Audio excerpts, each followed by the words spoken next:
We are in Strasbourg, France. I did get a little bit of fiber fun that I'm going to show you here. I don't want to spend too much time, but so essentially we got here.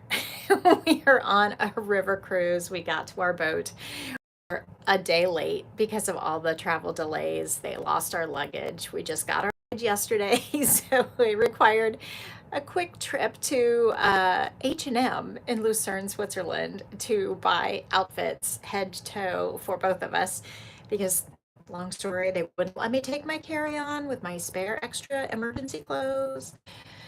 Anyway, we just got our luggage yesterday on Friday and we left on Monday. So, so it's been an adventure. Let's see. Okay, spotty Wi-Fi service. I didn't count that light for people to sleep, so I didn't bother people while they were trying to sleep. So, like the first hour and the last was kind of disappointing, but I did crochet in the airport some. We ended up spending a night in Atlanta, which we hadn't planned to do. So, I have gotten a good 8 or so inches done on the shawl, but it didn't get done.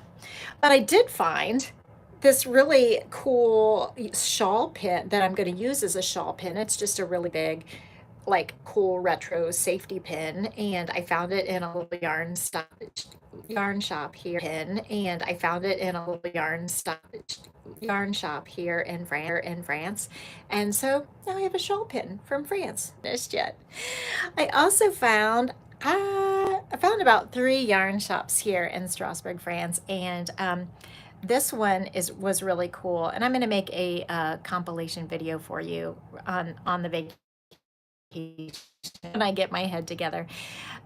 This one is really cool because I have no idea what this yarn is. I did take a picture of it.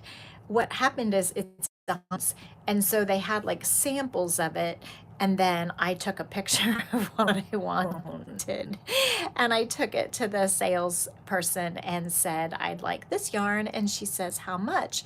And so then they wind the weight, how much you want off the cone. And so I asked for an amount, and I have 2 of these balls. And so it doesn't come with a label. So she wound the yarn right off the cone. So I could ask for whatever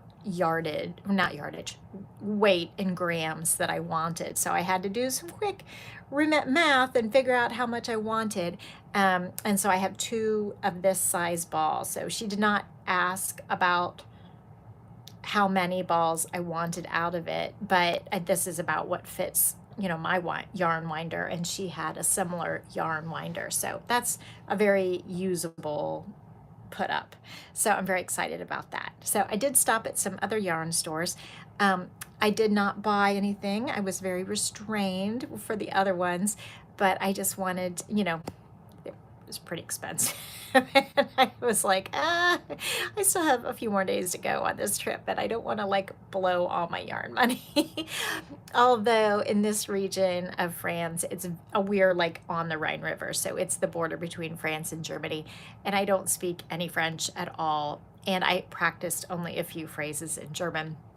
But one of the phrases in German that I did practice was, Wo ist ein Garnladen? Where is the yarn store? And of course, but in France, in Strasbourg, they speak Alsatian and French, and I think a lot of people also speak German. Anyway, all the shopkeepers here speak French. So as long as you say bonjour and say merci, you can speak English in between. So that was helpful. So I did not need to use my Wo ist ein Garnladen this time, but maybe in one of the other cities we stop in, I will be able to use that effectively. Hey, Bonnie L, good to see you. Thank you. I'm just seeing your text here, so your comment. Yeah, we finally made it. Yes, so and so maybe I'll be able to find more yarn stores along the way. I did surreptitiously take a few photos of people wearing yarn and stuff, so I have a lot to report, but I just wanted to check in with you while I had a moment alone to do a quick 5-minute crochet podcast, and I hope to catch you again soon. I don't know when that'll be. So we're not due back in the States until the 1st. So